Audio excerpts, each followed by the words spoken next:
This is Sally Farmiloe-Neville, author of Sensual Pleasures and the Art of Morphing into a Health Goddess, published by Delancey Press.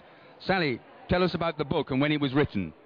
It was actually written 3 years ago, published 3 years ago, and I'm very, very proud to be a finalist tonight because health books never ever get awards, so it's very thrilling for me with my health book.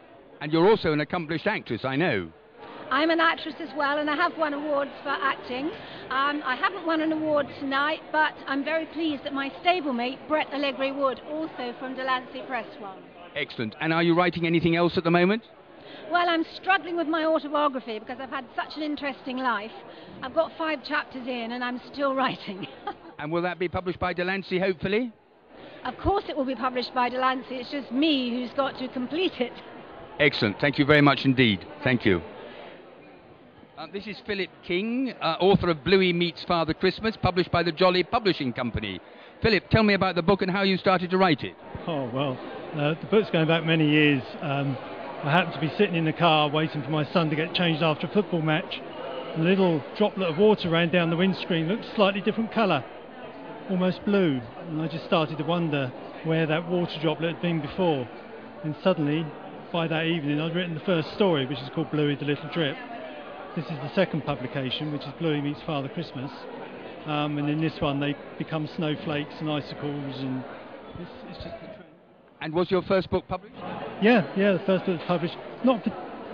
Hasn't been a big seller because it's a new idea. Right.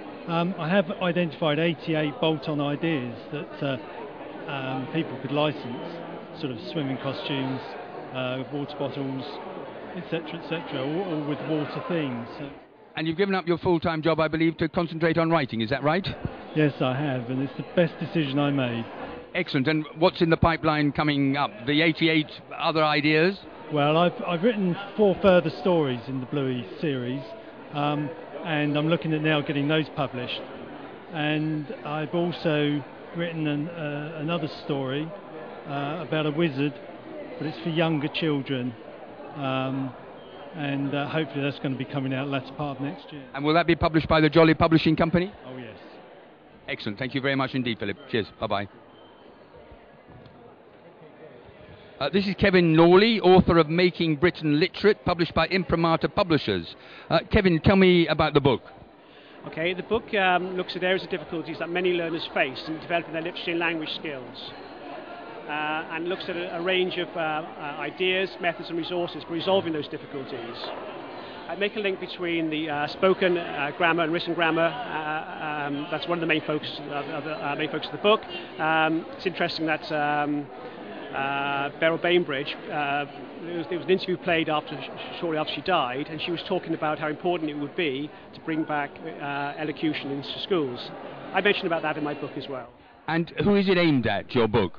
It's aimed at people who struggle with literacy, people who struggle with language, so ESOL learners, that's English for speakers of other languages. It's meant for students in colleges, training providers and prisons. I noticed that you worked in Botswana and Kenya, is that right? Correct, yes. Well, when I was working in Botswana and Kenya, I was actually teaching science.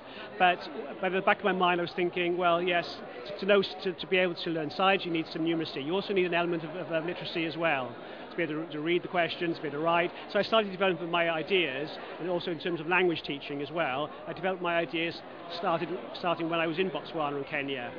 I developed those ideas further when I came back to Britain and started working in adult education, as I said, working for a range of training providers, colleges, schools, prisons and so on.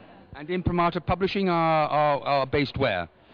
Imprimatur Publishers are based on Albemarle Street in London, near Green Park, ironically at the other end of the road from the Royal Institute, where I go sometimes for meetings, where they discuss literacy and numeracy developments in schools and colleges and so on.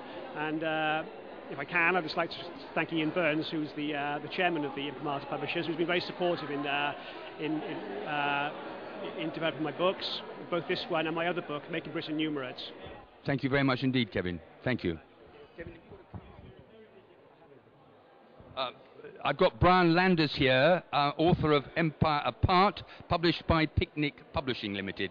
I gather, Brian, that you defy classification, so tell me about yourself. I have done all sorts of things. It's far too long to talk about. I worked for charity, I worked for the prison service, I worked in manufacturing, I was finance director of Penguin, finance director of...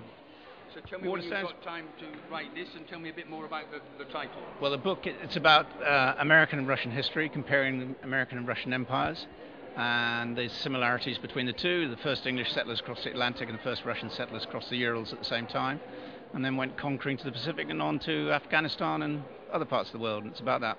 And interestingly, you've got both the US edition and the UK edition. The US edition comes out next month, but they've chopped out quite a few bits that were considered anti-American. We've had fun and games with the American edition. I'm sure you have. And are you writing anything else at the moment? I'm writing a book about corporate power. Excellent. Thank you very much indeed, Brian. Thank you. Tatiana, now that everybody's left and the party's over, as they say, it's been a fantastic success. Tell us about the People's Book Prize.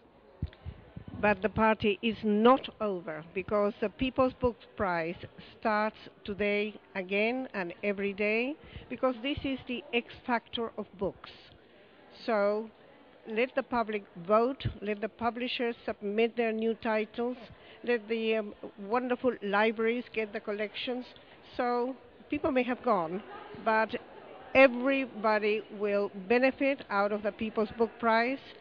And I very much hope that we will grow, as Dame Beryl Bainbridge said, from strength to strength to be the most important prize for authors. All the very best. Thank you. Thank you, Tatiana, very much indeed. Thank you. To vote for the People's Book Prize winners of the future, go to www.peoplesbookprize.com.